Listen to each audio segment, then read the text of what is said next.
Hey everyone, Anipod here. So today I will go through my top 10 of 2023. So you're gonna find out what shows I enjoyed the most in this year. This top 10 is mostly based on how much I was invested in the story, how much I enjoyed watching. It's not gonna be so much about animation, although of course that can be a part of it as well. But for most part, how invested was I in the story, and that's how I really rate my top 10 here. Now, I will also give a heads up that there might be cases here where I accidentally say spoilers, so please excuse me for that. But now you know beforehand at least, so you know what you're getting into. So if you don't want really too many spoilers, I mean, if you see me going through a specific anime here that you have not watched, then you can just skip that part and you just know that okay, he ranked it in his top 10, so maybe it's good and maybe you want to watch it from there. But yeah, we're gonna get right into it. So we already see number 10 here, and that is my happy marriage. For me, this was one of the better romance shows this season. I really enjoyed seeing Mio here get a better life because at the beginning with her abusive family, they didn't appreciate her because she didn't have her powers, and I really felt sorry for her, and but to see her move into her future husband and getting a better life there, and how she changes because of that was really nice to see. So yeah, my happy marriage is on 10th place here. The only thing I didn't really like with this show is the supernatural aspect of it. I wasn't as much into that, but the romance was very wholesome. So yeah, 10th place, my happy marriage. On 9th place, we have Frieren, which is not over yet. So the points can change in the winter season, and maybe this will be ranked even higher when I go through my top 10 of 2024 if I still do content by then. But yeah, Frieren so far is very good actually. As a very good animation, I think it has a high quality here. The story is interesting too. Now, at the beginning though, before this started to air, I had some other expectations on how the story would be because from what I've heard from people and from the trailer I watched and the synopsis, I was kind of expecting this one to be more of a Violet Evergarden.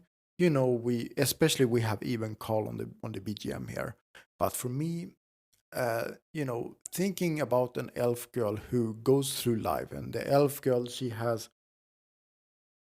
lives a lot longer than most people, right? A lot longer than most people. So for her life, it's mostly been seeing people come and go, right? And I appreciate that this story goes into that kind of story. That we see more of the sad side of being an elf and living long. You see a lot of dear people around you, die before you. So I was kind of expecting maybe that the show would show how she more emotions on her because she sees people come and go and how that might hit her more emotionally. Unfortunately, I've not really seen that on her. In fact, she's kind of emotionless if I'm gonna be honest. But maybe that will change later on. But the things that I do like about this show though is first of all, the world. The world is very nice. I love to see Frieden go on her journey to see different cities, towns, villages, landscapes. It's a really nice. It's like I'm walking with her and seeing all these fantasy places. I really enjoy that. So that's a big plus for this show, and also the relationship between Fern and Stark. The how they just click. They're so honest with each other too, with how they feel for the most part, at least. Um, and yeah, I ship them very hard. They are, I think, Fern and Stark is like the main reason I'm watching this and really enjoying this one. Like they really help a lot with the story here. So yeah, but they are seriously one of my absolute favorite couples, or if not my favorite couple this year, and they help a lot with the story. So yeah, but overall, ninth place so far, Frieren. We will see what happens in the winter season and how that affects top 10 of 2024. We'll get to that when that happens. On 8th place, we have Magical Destroyers, which for me was a very, very hidden gem for spring season. I enjoyed this one a lot. It was just a wild show, really, and I enjoyed the characters a lot. Especially, my favorite was Pink-chan and her Gobo Gobo language. I love that. I think I've not seen animes, but I've seen synopsis of animes that have been quite similar. You know how anime in Japan is gonna get destroyed and banned, etc. And anyone who has otaku culture is gonna, they're gonna get imprisoned or something like that. That was quite interesting, actually. Now, the thing that I did not like about the show was more the ending, because I felt the ending was kind of random, and I didn't feel quite satisfied with that ending, to be honest. There was a lot of questions there, and also there was like episode 4, I think, which wasn't too focused on the story, more like a pointless episode, I think. But other than that, this has been a big surprise for me this season. I enjoyed it a lot. So yeah.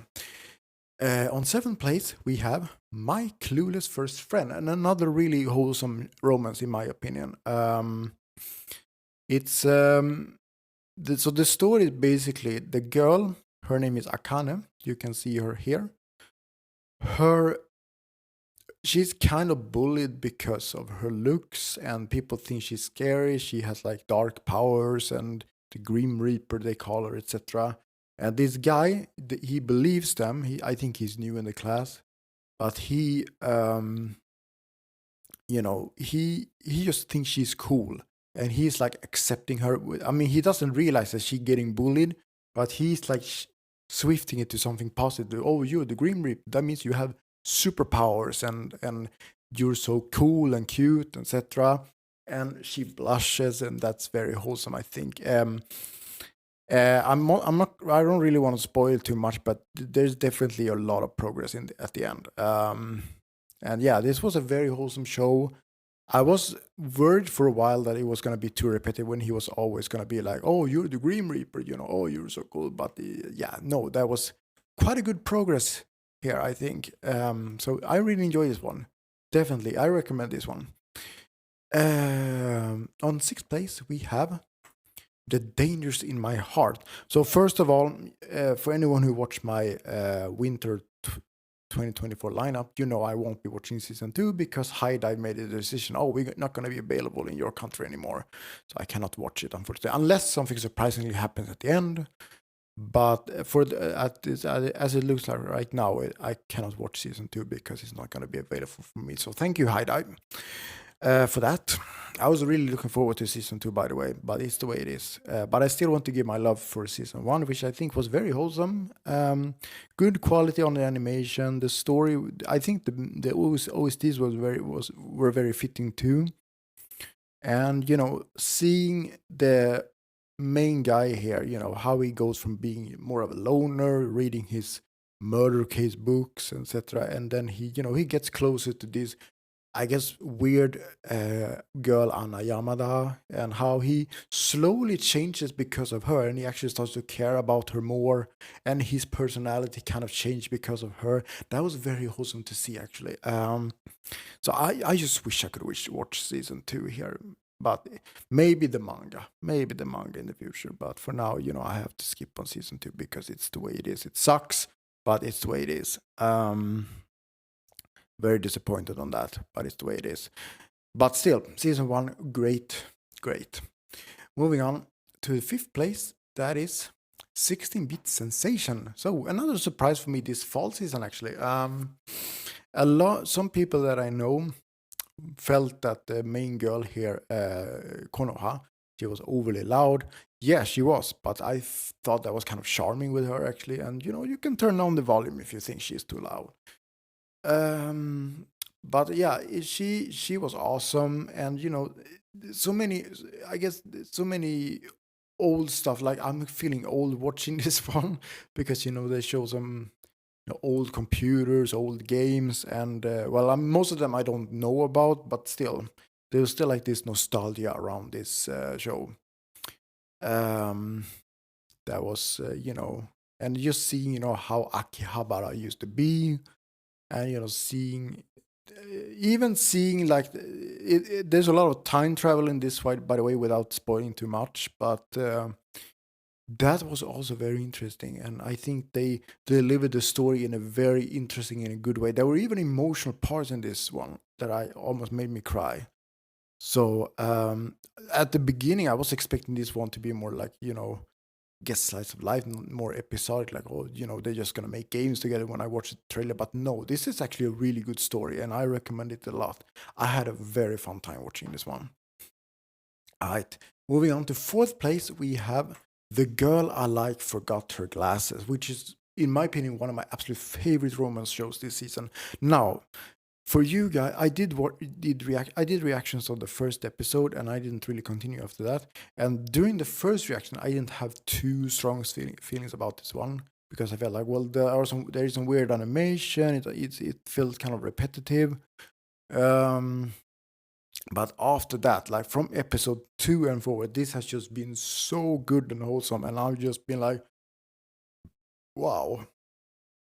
It's just been very adorable, and I know a lot of people don't like the main guy. I don't really mind him, but it's just nice to see these two together. Really, it's been very, very wholesome, and how he helps her out when she forgets her glasses, and how they get closer to each other. I mean, yeah, I don't want to spoil too much, but how. Yeah, I'm not gonna say more than that, but I recommend it. I recommend it. It was very, very wholesome, actually. On third place, we have Migi and Dali, which for me was maybe my absolute favorite story for an anime this fall season. It was so entertaining to watch. So I mean, you can see kind of the synopsis yourself. These two twins who has to try to figure out the death of their mom, because they were orphans. They were adopted by some other family. Well, one of them were adopted, but they had to hide the other one. I don't want to spoil too much here, but seeing how they work together, and the mystery. There were some really cringe moments though in this show. There was some really cringe and weird moments in this show. But to mix that with the mystery, I thought that was actually a very, very enjoyable combination. And I had like, it's not often I get so many emotions watching a show, but in this I was like, what's gonna happen now?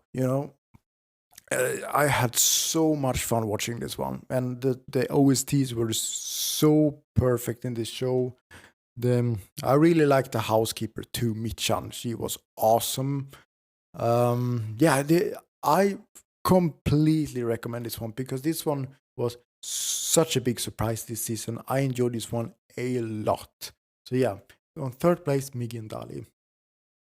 On fourth place, excuse me. Sorry.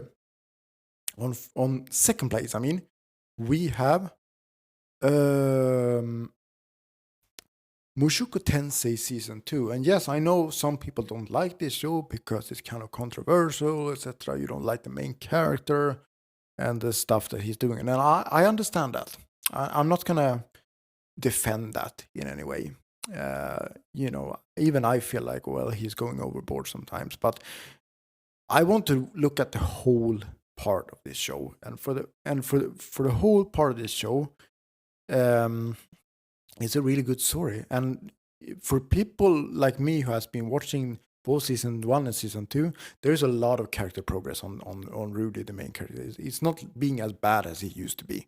So yeah, and for me, the highlight for me was when he started to go to the university, because without spoiling too much, he has some difficult parts in this first part of the second season. There were he had some really rough things to go through, but in the second season, I mean the second part of the second season, that's when it was getting even more interesting, when with Sylphie too. So Yeah, I really, really enjoyed it. So I'm also, I'm a huge fan of this show too. I think it's actually one of the absolute better isekais ever made.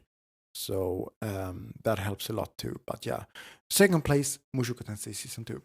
And on first place, we have Vinland Saga season 2.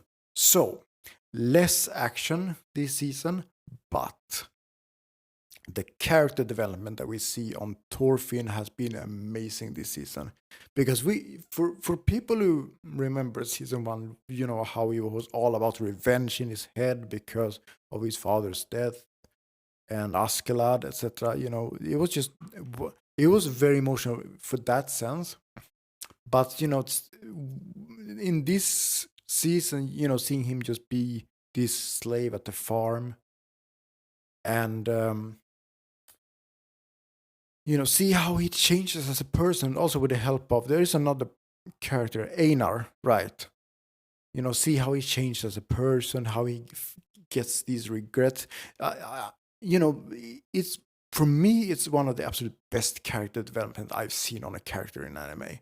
And I understand that a lot of people were expecting more fights, etc. But you gotta see it from like the character development perspective on this one. It's absolutely masterpiece when it comes to the character development here. And yeah, there was also some very emotional moments, even though there were less action. There was some very emotional moments, especially with Arnheid. Not gonna go through what's happened, but yeah, there was some really emotional moments. So yeah, my absolute favorite show this season, Vinland Saga for sure, season 2. Anyway, we're gonna do a little bit of recap here on my top 10. So 10th place, My Happy Marriage. 9th place, Frieren on 8th place. Magical Destroyers on 7th place. My Clueless First Friend. On 6th place, The Dangers in My Heart. On 5th place, 16-Bit Sensation. On 4th place, we have The Girl I Like Forgot Her Glasses. On 3rd place, Migi and Dali. On 2nd place, Mushoku Tensei Season 2. And finally, on 1st place, my anime of the year, Vinland Saga Season 2. So that's my list for top 10 of 2023. So yeah, let me know what your top 10 is, which were some shows that you really enjoyed that I might not have mentioned here and why you like them. And so yeah.